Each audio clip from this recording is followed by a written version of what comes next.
There's a rare kind of man, the one who doesn't flinch when tested, who doesn't break when pushed, and who never lets someone else's chaos disturb his peace. He's not louder than the storm. He is the stillness inside it. This is his secret.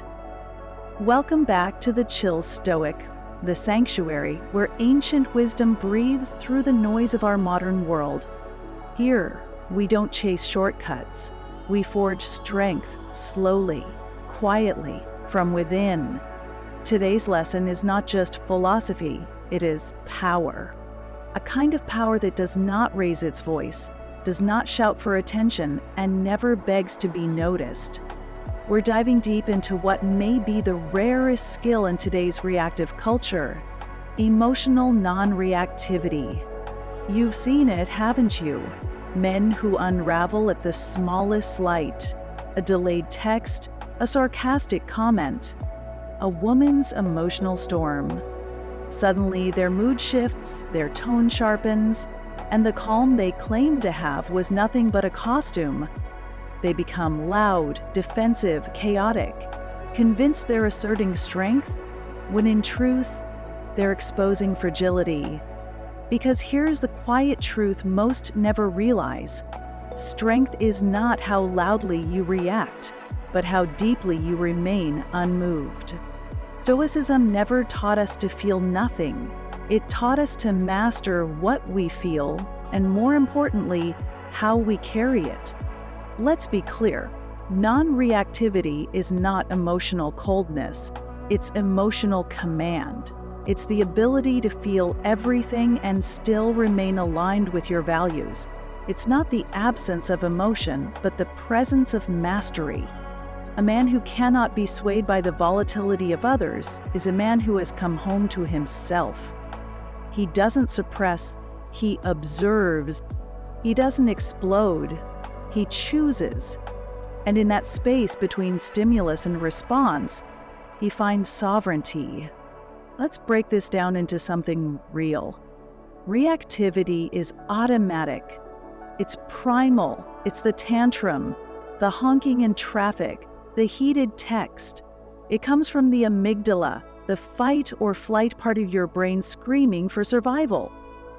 But response is sacred. It's conscious, measured, aligned with your higher self. It comes from the prefrontal cortex, where awareness lives. Reactivity is what happens when the world controls your state. Response is what happens when you take the reins back.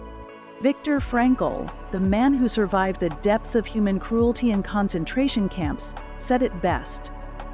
Between stimulus and response, there is a space. In that space is our power to choose our response. In our response lies our growth and our freedom. That space, brother, is the beginning of your quiet gravity. Now let's talk about what happens when you don't cultivate this superpower. First, people learn how to control you. The more reactive you are, the more predictable you become. And the more predictable you are, the easier it is to be manipulated. You give away your power, not because they took it, but because you surrendered it. A coworker learns how to fluster you. A partner learns how to push your buttons. A stranger learns how to make you lose your peace. And you're no longer a man, you're a puppet with exposed strings.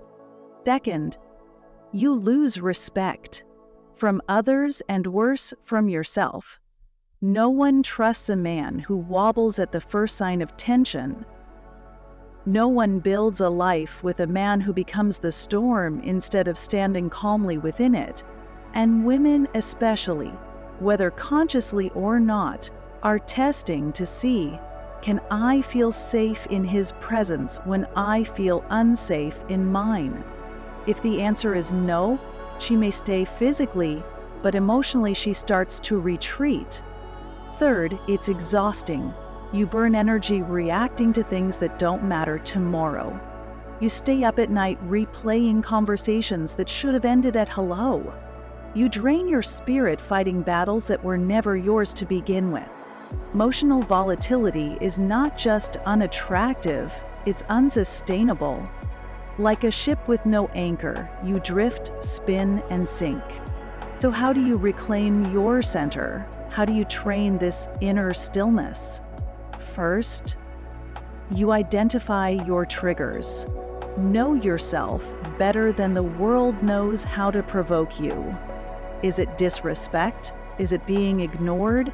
Is it chaos, instability, a loss of control? Track the patterns, journal them. Observe yourself not with judgment, but with curiosity. As Epictetus said, "No man is free who is not master of himself." The more you understand what stirs you, the less you become ruled by it. Second, you create space. This is your power. That pause, that breath, that sacred second between what was said and what you choose to do with it. It doesn't have to be long, just long enough to bring your awareness to the moment, just long enough to stop the automatic script. Sometimes the strongest thing a man can do is say nothing at all. Third, detach from the outcome, amor fati. Love what is, accept what comes, not with apathy, but with alignment. Your job is not to control others, but to govern yourself. Their emotions, their chaos, their choices. That's not your weight to carry. Respond when necessary, withdraw when it's wise, but never let their storm become your identity. Fourth, practice in peace. Don't wait for chaos to train your mind. Practice in small things. When traffic gets thick, when your plans change, when someone interrupts you mid-sentence, these are not annoyances, they're reps. Reps for your inner calm, reps for your sovereignty, reps for your quiet dominance. And finally, observe more, speak less, not because you fear being heard, but because you've realized that true power doesn't need to be explained. When others get loud, you get still. When others try to provoke, you hold. When others act out, you lean in.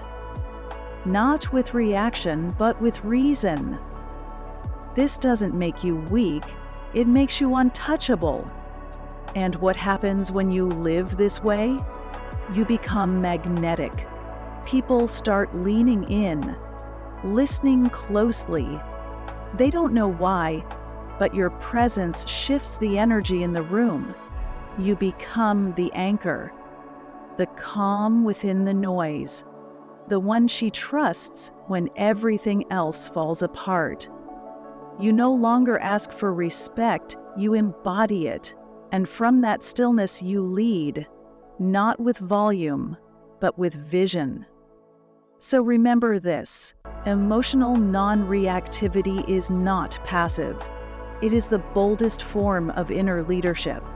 It is the quiet force that makes kings of ordinary men. Build it daily, guard it fiercely, and watch the world bend to the man who will not be moved.